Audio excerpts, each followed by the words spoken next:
मुरादाबाद शहर को स्मार्ट बनाने की कवायद चल रही है, जिसको लेकर शहर के बाजारों और रास्तों पर मौजूद अतिक्रमण को हटाने का काम तेजी से चल रहा है।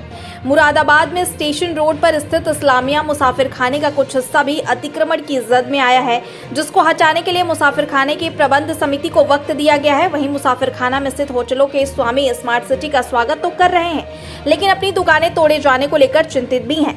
यहाँ के होटल स्वामियों के मुताबिक सरकार को उनकी रोजी रोटी के बारे में भी सोचना चाहिए। दरअसल स्टेशन के सामने इस्लामिया मुसाफिर खाने में कई होटल स्थित हैं, जिन होटलों के स्वामियों को अब चिंता सताने लगी है कि अतिक्रमण हटाने के दौरान उनकी दुकानों को भी तोड़ दिया जाएगा।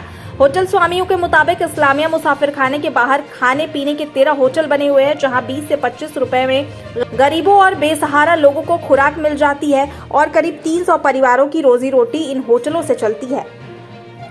अगर इन होटलों को बंद कर दिया जाएगा तो वह लोग कहां जाएंगे। इन होटल स्वामियों की मांग है कि सरकार अतिक्रमण जरूर हटाए, पर उनके लिए भी कोई दूसरा इंतजाम करा दे, जिससे उनके घरों की रोजी रोटी चलती रहे। अब्बा जी, किस चीज़ की दुकान है आपकी? वहाँ खाने का होटल है, कहाँ पर है? स्टेशन के सामने मुसाफिर खाने में। सरकार स्मार्ट सिटी पर बाजार बनाने जा रही है, तो क्या लगता है सही है गलत है? स्मार्ट सिटी बनावे, लेकिन किसी को बेरोजगार न करे। लगभग कितनी दुकान होंगी जो उसमें तोड़ी जाएंगी? यहाँ पे 14-15 दुकानें तो हमारी इसी मुसाफिर खाने में ही है। किस तरह परेशानी का सामना करना पड़ेगा आपको? परेशानी तो होगी जब रोजगार बंद होगा। तो यहाँ तो हमारा तो 50 साल हो गए हमारे रहते हुए। चाहती सरकार हमारा दादा इलाही दुकान नहीं है, दादा के साथ ज़माने से। क्या चाहते हैं आपको? चाहते हैं कि अब ये चाहते हैं कि परेशानी न हो, रोजगार नशीन है हमारा, जो चल रहा है चलता रहेगा। ये साहब, हम तो ये चाहते हैं कि रोज़ी रोटी लोगों की जुड़ी रहे, और ट्रैफिक भी तंग हो गया है यहाँ से, उसको भी सहूलत मिलनी चाहिए ट्रैफिक को। लेकिन ये है कि साहब, हम इसकी आड़ में हमारी रोज़ी रोटी ना जाए। यहाँ पर कितने व्यापारी होंगे यहाँ पर जिसकी दुकान तोड़ी जाएगी? यहाँ पर साहब लगभग एक दुकान से 3 भाई जुड़े हुए हैं, और 11 दुकानें हैं लगभग। यहाँ पर 13 दुकानें हैं, तो लगभग 33 दुकानदार हैं जिनके परिवार हैं। हाँ साहब, परेशानी का सामना तो बहुत करना पड़ लिया है, और हम तो यही चाहते हैं साहब कि हमें थोड़ी बहुत रोज़गार के लिए जगह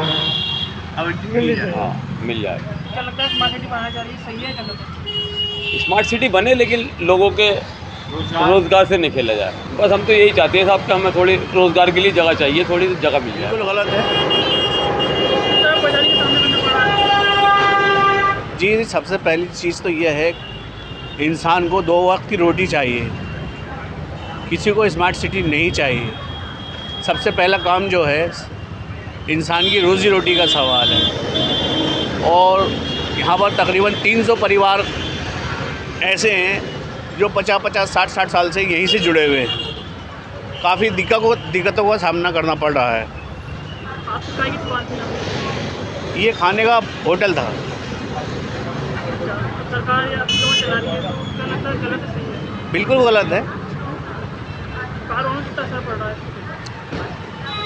इसका असर तो पूरे जितने भी लोग हैं उनके ऊपर, उनके परिवारों के ऊपर, सबके ऊपर पड़ रहा है। अब एक आदमी से कम 5-6-7 मेंबर जुड़े हुए होते हैं। ऐसा नहीं है एक आदमी के ऊपर फ़र्क पड़ता है, पूरे परिवारों पे फ़र्क पड़ता है। अब इंतज़ाम गवर्नमेंट ने कुछ किया नहीं है, और तोड़ो हटाओ ये काम शुरू कर दिया है। आपकी दुकान कहाँ पर है, कौन सी जगह पर? ये स्टेशन के सामने इस्लामिया मुसाफिर खाने की है। क्या चाहते हैं आप? हम यही चाहते हैं, जैसे हमारी दुकान थी वैसे हमें फिर मिल जाए, और यही चाहते हैं।